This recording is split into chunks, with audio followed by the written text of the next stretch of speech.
Oi. Olá, sejam bem-vindos. Vocês que nos acompanham aí pelo YouTube, mais uma vez fazemos o convite para quem entra em contato conosco, o e-mail está na descrição do vídeo. Curtam, compartilhem para que esse conteúdo chegue a mais pessoas também. Este é o projeto Pomni, aqui nós estudamos temas relacionados ao tempo do fim e nos baseamos principalmente nos escritos de Ellen G. White e também de outros livros que são um apoio, né, para que possamos compreender esses últimos acontecimentos. As nossas reuniões acontecem sempre às sextas-feiras civis, né, às 19h15, por aí. A gente sabe que já é o período sabático, mas período civil, né, sexta-feira. Se você quiser interagir conosco, está na sala azul, então basta nos enviar aí o e-mail com seu número de WhatsApp. Só um instante. Bem, então, no momento, nós temos estudado o livro Eventos Finais. Deixa eu mostrar aqui a capa para vocês, né? Este livrinho aqui, esse aqui é uma capa clássica, né? Daqueles que os colecionadores gostam, né? Aqueles que também gostam do livro pela capa, né? Eu gosto muito aqui dessa edição. Então, você encontra aí facilmente pela internet, né? O EGW Writings. Você consegue baixar o livro Eventos Finais, vale muito a pena ler para que aqui nos nossos encontros, né, você possa participar também, discutir conosco os temas tratados. Bem, como sempre fazemos, vamos fazer uma breve oração. Vamos pedir ao Espírito Santo que esteja conosco aqui nessa recapitulação. Senhor nosso Deus, muito obrigado pela oportunidade, pela luz que nós temos, possamos colocá-la em prática em nossas vidas, que o Senhor perdoe os nossos pecados e que a tua palavra seja exaltada e não o ser humano. Em nome de Jesus, amém. Bem, capítulo 9 trata aí das leis dominicais, certo? Se há um assunto assim que sempre agita o nosso meio, né, o meio adventista, sempre há pessoas comentando, às vezes até com um certo sensacionalismo, é o assunto aí das leis dominicais, né? O tal decreto dominical, enfim. Mas a verdade é que leis assim são muito antigas, né? A primeira lei dessa natureza é do dia 7 de março de 321 depois de Cristo, o imperador Constantino, que havia se aliado ao cristianismo uns anos antes, embora, sempre importante destacar que ele não tenha se convertido oficialmente, senão no seu leito de morte. Ele continuava ostentando o título de Pontifex Maximus, né, o supremo pontífice, o líder da religião politeísta do Império Romano, mas ele passou então a promover o cristianismo, supostamente depois de uma visão, um sonho que ele teve. Isso foi Eusébio de Cesareia que registrou, enfim, tem essa coisa toda. E ele, então, no ano 313, concedeu a tolerância aos cristãos, a todos dentro do Império Romano, e no dia 7 de março de 321, ele, então, estabeleceu um decreto dominical, né? O Dies Solis, do latim, dia do sol. Ele próprio, um adorador do sol, ah, e como muitos dentro do Império Romano também se identificavam com o sol, ele então percebeu aí uma oportunidade também de reunificar o Império, né? O Império Romano que vinha enfrentando guerras civis, turbulências, correndo o risco de se fragmentar. Então, por meio da religião solar, né? Uns adoravam Mitra, outros o deus Hélio, o deus cristão, né? Que muitos ali, por influência pagã, vinham identificando a ressurreição, né, o despontar do primeiro dia da semana e a ressurreição como supostamente um dia de guarda. Então, ali ele viu a oportunidade de unir a todos, né? O próprio Eusébio de Cesareia, que eu estou fazendo uma digressão, tá, irmãos? Não é nem um assunto aqui do capítulo. Mas o próprio Eusébio de Cesareia fala que naquela época, século IV já, tá? Alguns cristãos veneravam ali já o domingo, né, o primeiro dia da semana. Alguns permaneciam guardadores do sábado, e esses, principalmente os cristãos ali da região da Judéia, Jerusalém. E, curiosamente, alguns guardavam a sexta-feira, né? Detalhe que o Islã, que surgiu no século VII, ali com Maomé na Península Arábica, né, tomou a sexta-feira como um dia de guarda. E o próprio Eusébio registra que, possivelmente devido a questões ali relacionadas à morte de Cristo, né, ser um dia triste, um dia que se lembra, o dia que Cristo foi crucificado, um grupo de cristãos repousava na sexta-feira. E aí o Constantino, então, resolve padronizar, resolve unificar, promovendo, então, a guarda do domingo. Na Idade Média, o imperador Carlos Magno, imperador que quis restaurar a grandeza ali do Império Romano do Ocidente, ele foi o primeiro no Ocidente a ostentar o título de imperador, também promoveu muito a santificação do domingo, né? E desde então os papas e vários líderes políticos têm batido nessa tecla. Quando ocorre a reforma protestante, os calvinistas, seguidores do João Calvino, né, e os principais herdeiros do calvinismo hoje são os presbiterianos, né, eles passam a promover muito também a guarda do domingo, né. Nas 13 colônias existiam leis muito rígidas, multas para quem transgredisse o domingo. E há reflexos disso na história, nos desdobramentos da história dos Estados Unidos. Se você quiser se aprofundar um pouco mais sobre essa questão, eu recomendo o livro Apocalipse 13, do Marvin Moore. Livro esse que nós já recapitulamos aqui no Projeto Pomni. Basta você procurar a playlist aqui no nosso canal do YouTube. Tá certo? Pois bem, nós sabemos, né, que no Apocalipse 13, a besta que emerge da terra são os Estados Unidos da América.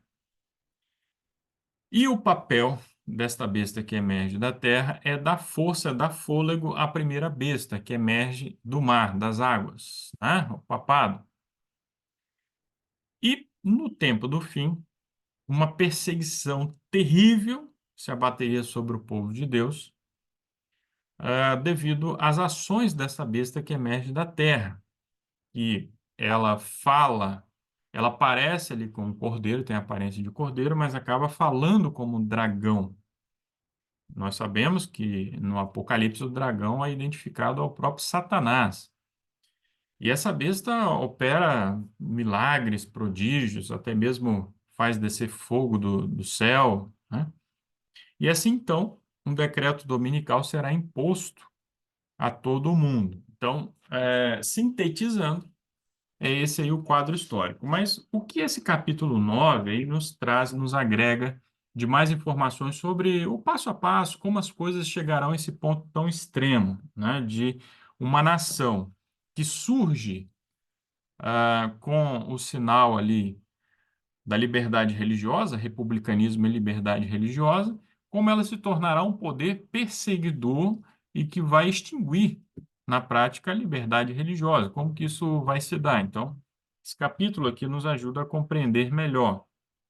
Bem, o primeiro passo é compreendermos que o domingo constitui, então, desafio do próprio Satanás à autoridade de Deus. Nós temos ali os 10 mandamentos, Êxodo capítulo 20. O quarto mandamento refere-se ao sétimo dia da semana, um dia de guarda. Por quê? Porque foi instituído na semana da criação, pelo próprio Deus. E aí, quando Deus escreve com seu próprio dedo nas tábuas de pedra ali que foram entregues a Moisés, o mandamento é dito ali: lembra-te do dia de sábado para santificar, que foi, como eu disse, criado ali na semana da criação. Certo? Então, quando Satanás promove um outro dia de guarda, ele está afrontando diretamente a autoridade de Deus. Não é pouca coisa isso aí. E Satanás faz isso por meio de agentes humanos, chamado anticristo. né? Aquele que se opõe a Deus, mas que vejam, ele surge do meio cristão, certo? É um cristianismo apóstata. E ele vai procurar mudar os tempos e a lei, como a gente vê em Daniel 7:25, vai procurar se assentar no trono do próprio Deus. E aí, na crise final, essa questão do dia de guarda se tornará o ponto ali de litígio, ponto ali da controvérsia, da discussão. Por quê? Enquanto alguns estarão ainda, né, santificando, guardando o sétimo dia, cada vez mais, né, um número cada vez maior de pessoas estará santificando o primeiro dia da semana. Uma vez eu ouvi de um sujeito que nós, guardadores do sábado, somos do contra. E, de fato, somos, estamos aí na contramão, né? Mesmo em países islâmicos, isso é curioso, né? Como eu disse, tem a sexta-feira ali como um dia de guarda, um dia especial para as rezas, para as orações. É muito comum fecharem tudo, pararem no domingo, certo? Ah, então, tudo indica que não terão grandes dificuldades em relação à guarda do primeiro dia da semana. Há notícias aí sobre até o Estado de Israel, né? Vejam como que é isso, né? Detalhe importante é que os judeus religiosos não ultrapassam 15% de todos os judeus. Isso significa que 85% dos judeus não estão nem aí com o Shabat, né? E às vezes repousam, obviamente, por uma questão mais cultural, né? Trabalho ali numa empresa que os donos são judeus religiosos, e obviamente que a empresa vai parar no Shabat, no sétimo dia da semana, e eles também vão parar, mas vão fazer o que quiserem da vida, não vão à sinagoga, não vão nada, são judeus secularizados. Só 15% da parcela bem pequenininha que são judeus religiosos. Interessante que Ellen White fala, né, tem profecias também sobre os judeus aí no tempo do fim, que muitos vão se juntar. Muitos desses judeus religiosos, guardadores do sábado, vão se juntar ao povo remanescente nessa crise final, enfim, certo? Mas a nação, lá, o Estado-nação de Israel é um Estado secular, certo? Então, não tenho dúvidas de que ele vai acabar também aderindo ao decreto dominical. Não tenho dúvidas quanto a isso. Interessante que, mais à frente, Ellen White destaca muito bem, eu já vou então antecipar esse ponto, de que todas as nações estrangeiras vão se unir aos Estados Unidos. Vai começar, o movimento começa nos Estados Unidos e as demais nações acabam aderindo, certo? Então, onde existirem adventistas, guardadores do sábado, pessoas leais aos 10 mandamentos, ali haverá perseguição. Isso vai ser universal, vai chegar ao ponto de ser em todos os países. Irmão Edilson. Boa noite a todos. Ô, Rafael, eu tenho ouvido aqui, de umas duas ou três pessoas já, que na Bíblia fala que os judeus sempre serão protegidos, tá? A gente sabe, por exemplo, eu já procurei saber que os judeus hoje são pessoas igual a todo mundo, né? Agora, tem alguma coisa que a gente pode se apegar que os judeus hoje não têm mais aquela proteção que tinha antes? Olha, temos sim, temos sim. Inclusive, temos estudado na lição da Escola Sabatina sobre as 70 semanas, as 2.300 tardes e manhãs, enfim. E o que que acontece ali ao final da 70ª semana, que a gente sabe que ela é dividida, certo? Ali no meio da semana, o ungido, né? Que no hebraico é Mashiach, e aí transliterando Messias, né? Vai para o grego, enfim, transliterando Messias. O Messias seria cortado no meio da semana, enfim, e depois ali 3 anos e meio. E o que que acontece 3 anos e meio após, então, ali a morte de Cristo? O apedrejamento de Estevão, né? E uma aliança é feita com muitos. Está lá no capítulo 9 de Daniel, certo? Então, a nação israelita deixa de ter esse papel exclusivo na aliança com Deus, porque a aliança é feita com muitos. Todos aqueles que acabam aderindo, então, à aliança, se tornam o verdadeiro Israel. Vejam bem. Então, nós que aceitamos a Jesus, o sacrifício, Jesus como Salvador, nós somos o verdadeiro Israel, compreende? Então, o Novo Testamento, isso dá um estudo à parte, um dia a gente pode é, analisar os textos com calma, com profundidade, né? Mas se refere ao Israel verdadeiro como aqueles que aderiram à aliança do Messias, que aceitam Jesus como Salvador. Jesus falou sobre os judeus que o rejeitaram em termos muito duros. Olha, vocês são filhos do diabo. Se vocês. Vejam bem o que Jesus falou. Isso ali, principalmente em João, capítulo 8. Existem outros, né, textos que vale a pena analisar depois. Ele falou o seguinte: se vocês aceitassem ao Pai, aceitariam a mim. Como vocês me rejeitaram, vocês rejeitam também o Pai, porque eu e o Pai somos um. Então, rejeitar é rejeitar o Pai, certo? Então, é, a salvação para os judeus não é coletivamente, como existem dispensacionalistas, pessoas de outras denominações que defendem isso. A salvação para eles está acessível individualmente. Como indivíduos, aqueles que aceitam o sacrifício de Cristo, eles têm acesso à salvação como qualquer pessoa de qualquer nacionalidade, certo? Então, o que irmão White fala, né, isso é uma profecia para o tempo do fim, que muitos ali dos judeus, judeus sinceros, vão se juntar ao povo remanescente na defesa da lei de Deus nessa crise final, que vai ser uma crise muito forte. E aí, é, olha só, enquanto esse movimento da lei dominical, da imposição da lei dominical vai agindo, e ele age nas sombras, né, age também na surdina.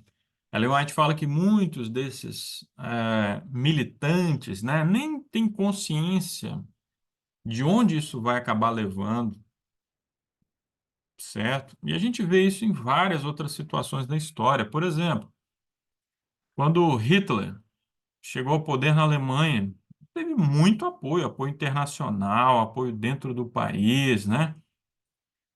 Inclusive pessoas até do espectro da esquerda, né? Socialistas que apoiaram o Hitler. As pessoas não tinham direito, muitas dessas, né? Não tinham consciência de como a coisa iria andar dali para frente, os desdobramentos de se colocar um ditador, né? Porque ele sempre teve esse espírito de ditador no poder. Então, quando a gente vê aqui a questão da imposição do domingo, muitas pessoas vão com as melhores intenções, certo? Pessoas vão lá, olha, quero aí o domingo como dia de guarda, né? Um dia que o trabalho seja proibido. Por quê? Porque eu quero que as famílias tenham o direito de se reunirem, de irem às igrejas, de descansarem, né? Aí muitos têm usado o argumento do clima também, do planeta, o chamado ecumenismo, né? A união em torno da pauta ecológica. Então, se o mundo inteiro para um dia da semana, não há emissões, ou bem menos emissões de poluentes, se as indústrias estão paradas, se os carros, né, ficam parados, pelo menos uma boa parte deles, o planeta fica melhor, né? O planeta tem um respiro, ele tem uma pausa, menos poluição, menos destruição dos recursos naturais. Então, muitos vão com esses argumentos aí, com esse raciocínio, né? Agora, não sabe onde que isso aí vai chegar. E por meio da profecia, nós sabemos sim onde irá chegar. Não é uma pauta inofensiva, não é uma pauta que não terá fortes desdobramentos, certo? Tudo aquilo que é imposto, irmãos, traz consequências extremamente negativas, extremamente negativas. Eu já falei para vocês de um livro fantástico, A Lei Dominical Nacional, né? O argumento do Alonso Jones perante o Senado americano, por ocasião dessa crise que é tratada aqui no capítulo 9, né? O movimento da lei dominical lá da década de 1880 nos Estados Unidos. Muitos protestantes, católicos também, mas católicos são a minoria na população americana, muitos protestantes, sobretudo esses de uma linha puritana, né, que sempre foram zelosos na guarda do domingo, principalmente na colonização do país, foram fazer o lobby lá no Senado, lá no Congresso americano, para que uma lei dominical nacional fosse imposta no país. E o Alonso Jones, então, faz uma defesa ardorosa, uma defesa magnífica, né? Do princípio, na verdade, da separação entre Estado e Igreja. E a essência do argumento dele, eu recomendo muito que vocês leiam o livro, tem um audiolivro no YouTube também, se você quiser ir ouvindo. A essência do argumento dele é simples, é o seguinte: temos 10 mandamentos. Os quatro primeiros dizem respeito à nossa relação com o Criador. E os outros seis, a nossa relação com o próximo. Os seis mandamentos que dizem respeito à relação com o próximo, esses são da esfera civil. Então, os legisladores têm que legislar sobre questões de propriedade, de herança, de casamento, de lei penal para quem rouba, para quem faz fraude, para quem é estelionatário, e daí por diante. Entendeu? As relações entre pais e filhos, né? Guarda de criança, de menores de idade. Tudo isso diz respeito ao âmbito civil. Agora, o papel ali a nossa convicção em relação ao Criador, né? Que são os quatro primeiros mandamentos, incluindo o quarto mandamento, dia de guarda, isso não diz respeito a nenhum legislador, isso tem que ser deixado de acordo com a consciência de cada um. E aí o senador que está debatendo com ele questionou, mas vem cá, vamos permitir inclusive blasfêmia? Como assim, né? Permitir que o nome do Criador seja blasfemado, seja insultado? E ele diz sim, sim, a blasfêmia ela precisa ser tolerada. Por quê? Se o legislador se mete aí e ele vai querer regulamentar sobre a blasfêmia, daqui a pouco ele pode dizer que atacar as tradições humanas, como, por exemplo, a santificação do domingo, é uma blasfêmia. Então, vamos colocar na cadeia quem está atacando o domingo como dia de guarda, quem está criticando o papado. Isso pode ser interpretado como uma blasfêmia. Então, não compete ao Poder Civil regulamentar sobre quem é Deus, como ele deve ser adorado, se o nome de Deus pode ser dito em vão ou não, se deve ocorrer blasfêmia ou não, e sobre o dia de guarda. Isso não compete, isso compete à consciência de cada um e ele vai prestar contas apenas ao Criador, e não a nenhum tribunal, nenhum juiz, certo? Então, assim como o Jones trabalhou muito, ele era um professor de história, né, usando ali muitos argumentos bons perante ali o Congresso americano, também temos que agir na defesa da liberdade de consciência. Não podemos ficar parados. Temos que defender, né, o princípio da separação entre o Estado e a Igreja, quando homens estiverem promovendo o contrário, temos que levar esse assunto à imprensa, tudo que estiver ao nosso alcance, né? O evangelismo, tudo precisa continuar, orações, certo? Não podemos ficar parados, devemos combater sim as leis dominicais. Elas precisam ser combatidas. E elas estão no plural, né? Porque lembre-se, municípios, estados e a União acabam legislando sobre essa matéria. Então, lá nos Estados Unidos, não existe, nunca existiu uma lei dominical nacional. Mas existem leis locais, estaduais, enfim. Todas essas leis precisam ser combatidas, certo? E cedo ou tarde, os Estados Unidos vão aprovar uma lei dominical nacional no Congresso. Então, isso é dado como certo. A White é muito clara em relação a isso. A imposição do domingo vai ser apresentada como algo necessário para o melhoramento moral das pessoas. Então, a gente vive numa sociedade muito secularizada, muito individualista, muito materialista. Todo mundo concorda com isso, certo? Nós concordamos, sim. Essas coisas todas são um problema muito grande. Trabalhar sem parar, cada um pensando só em si, consumismo desenfreado. Agora, o remédio que esse movimento apresenta que está totalmente equivocado. Primeiro, que dia nenhum de guarda deveria ser imposto, porque, como eu falei, isso só compete ao indivíduo e ao seu Criador e a Deus. E depois que o domingo é um sábado espúrio, é um dia falso de guarda. O dia verdadeiro é o sétimo dia da semana, né? Então, não será isso que vai promover nenhum melhoramento moral, né? O aperfeiçoamento moral da sociedade se dá através da conversão a Cristo, né? É o Espírito Santo que vai promover isso. Não é uma imposição de uma lei, né? Como o Jones fala no argumento dele, o que essa lei dominical, esse decreto, né, essa imposição promove é a hipocrisia. Você não consegue forçar ninguém a guardar. Você pode até forçar a pessoa a não trabalhar, né, a não ir para a empresa dela, não ir para o negócio dela, mas você não pode forçar a pessoa a santificar um dia. Isso não é possível. Tem que partir do coração dela. E existe um conluio entre os protestantes apóstatas, né? Então, nessa crise final, o que vai acontecer?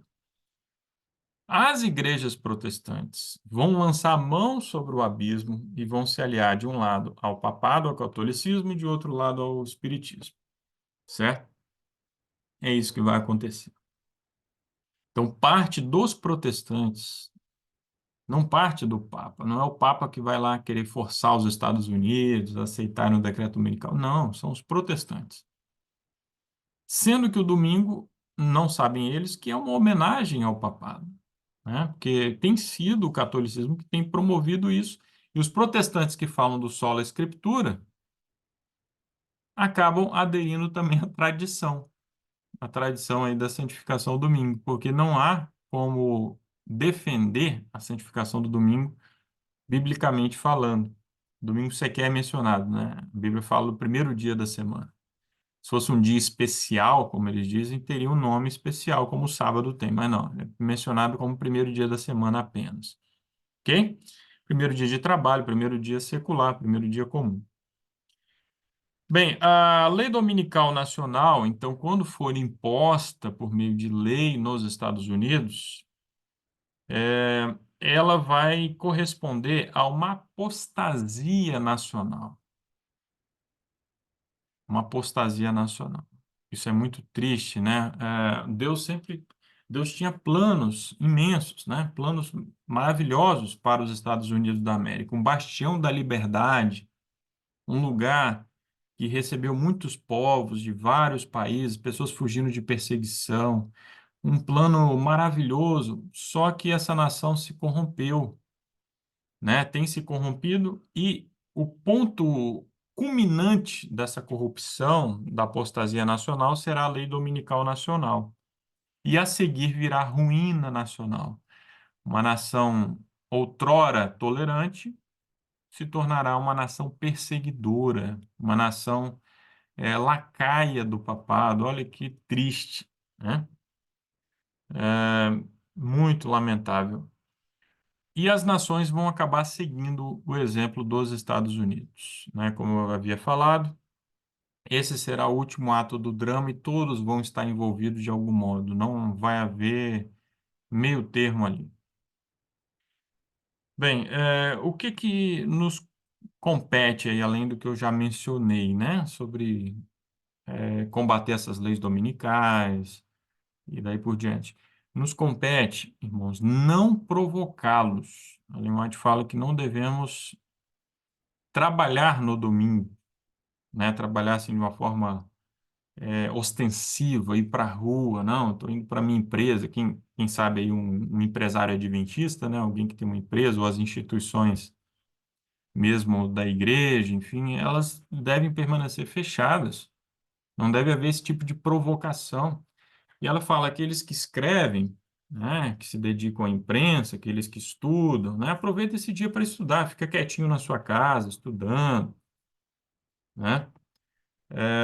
Ela fala até em reuniões mesmo, né? Não é por nos reunirmos no primeiro dia da semana que vamos estar aderindo à marca da besta, nada disso, né? Agora, aqueles que conscientemente rejeitarem o sábado, transgredirem o sábado e aceitarem o domingo, nessa crise final estarão, então, aceitando a marca da besta, certo, irmãos? Bem, a beleza da verdade acaba sendo evidenciada pela oposição. O que que acontece? Enquanto o povo remanescente estará agindo de uma forma sábia, uma forma sensata, sem provocar ninguém, sem perder a razão, os opositores vão ficar cada vez mais inflamados contra os guardadores do sábado. Tragédias acontecerão, continuarão acontecendo, né, porque já tem acontecido, em relação ao meio ambiente, desastres naturais, e eles vão apontar o dedo, vão falar, olha, é por causa desse povo ímpio, esse povo que não santifica o domingo, esse povo guardador do sábado, que essas coisas estão acontecendo. Mas aqueles sinceros vão observar, né? Então, antes que a porta da graça se feche, vão ver, olha, quem tem a razão, na verdade, são os guardadores do sábado. Por quê? Porque eles têm o Espírito de Cristo e não esses outros inflamados, pessoas hostis, né? Pessoas cheias de ódio. Esses não têm o fruto do Espírito. Então eu vou me juntar ao povo de Deus, o povo remanescente ali, esse povo sábio. E por fim, então, né, eu quero compartilhar aí com vocês, antes obedecer a Deus do que aos homens, como termina então o capítulo, né? O povo de Deus reconhecerá o governo humano como sistema estabelecido por determinação divina e por preceito e exemplo, ensinará a obediência a ele como dever sagrado, enquanto sua autoridade for exercida em sua legítima esfera de ação. Qual é a legítima esfera de ação do Estado? Os 6 últimos mandamentos, certo? O Estado vai regular sobre questões civis, né, matéria penal e daí por diante. Mas quando as suas reivindicações estão em desacordo com as reivindicações de Deus, devemos escolher obedecer antes a Deus do que aos homens. A palavra de Deus precisa ser reconhecida e obedecida como autoridade acima de toda a legislação humana. O assim diz o Senhor não deve ser posto de lado por um assim diz a igreja ou o Estado. A coroa de Cristo deve ser erguida acima dos diademas dos potentados terrestres. Satanás oferece aos homens os reinos do mundo se lhes concederem a supremacia. Muitos fazem isso e renunciam ao céu. Antes morrer do que pecar, é melhor passar necessidades do que defraudar, melhor passar fome do que mentir. Então, assim, termina o capítulo 9. Lições aí valiosas, né? Importante para refrescar a nossa memória sobre o rumo desses últimos acontecimentos. Então, que Deus nos abençoe. Estejamos, então, nos preparando, né? E que o tema da liberdade seja um tema prioritário entre nós, né? A defesa da liberdade religiosa. Mesmo hoje, né, existem dezenas de países onde não existe liberdade religiosa. A organização Portas Abertas divulga todos os anos, né, a lista mundial da perseguição. Então, nós devemos tomar essa pauta como uma pauta extremamente importante do nosso povo, né? Todo momento defender a liberdade, fazer contato com as autoridades quando essa liberdade é ameaçada, ainda que de forma parcial. Eu vou dar um exemplo, para os irmãos, como uns poucos anos atrás, a liberdade foi seriamente estava sendo seriamente ameaçada no Brasil por meio de um projeto de lei, né? Era um projeto de lei que iria criminalizar discursos, mesmo que fossem discursos religiosos, contrário às práticas homossexuais, certo? Então, se um pregador abrisse lá em Romanos, né, aquele texto famoso, semelhantemente usou as mulheres, deixando o modo natural, inflamaram-se, sensualidade, homem com homem, etc. Pregador, fosse levar essa mensagem, ele poderia ser preso, crime de homofobia, né? Aí depois esse projeto foi tramitando e discussões vieram aqui e acolá.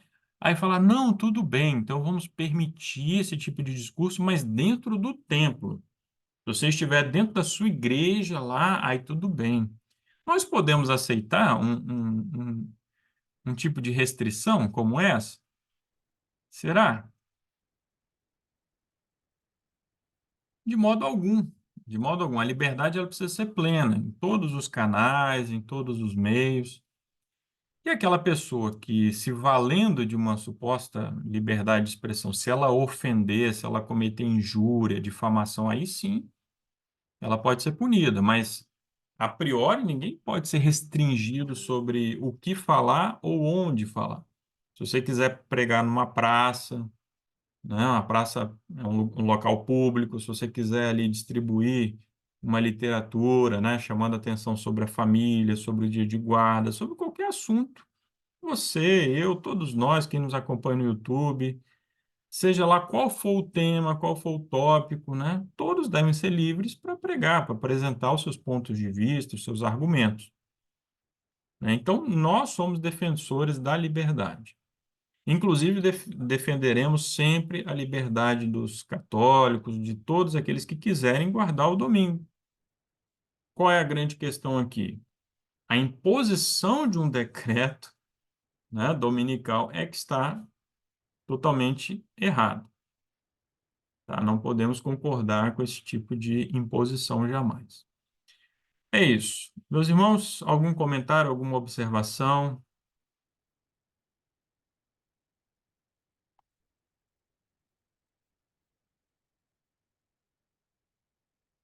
Sempre lembramos, né, que nós amamos a todas as pessoas, né? Os ateus, os agnósticos, os homossexuais, católicos, espíritas, né? Todos eles são, assim, alvo do nosso mais profundo carinho, amor, né? Nós queremos bem a todas as pessoas, todos nós carecemos da graça de Cristo. Então, que ninguém se sinta ofendido, né, por nenhum assunto, nenhum tópico que nós levantamos aqui que continuaremos tratando, certo? Nós nos opomos a projetos, a ideias, a argumentos, a leis e daí por diante, certo? Mas amamos cada pessoa. Muito bem, não temos comentários, observações. Vou pedir, irmão Edilson, então, que o irmão faça uma breve oração para encerrarmos. Querido Deus, querido Pai, nesse momento estamos finalizando essa live, Pai, que possamos ter entendido a sua mensagem para nós e que essa mensagem seja viva em nossa vida em todo o tempo.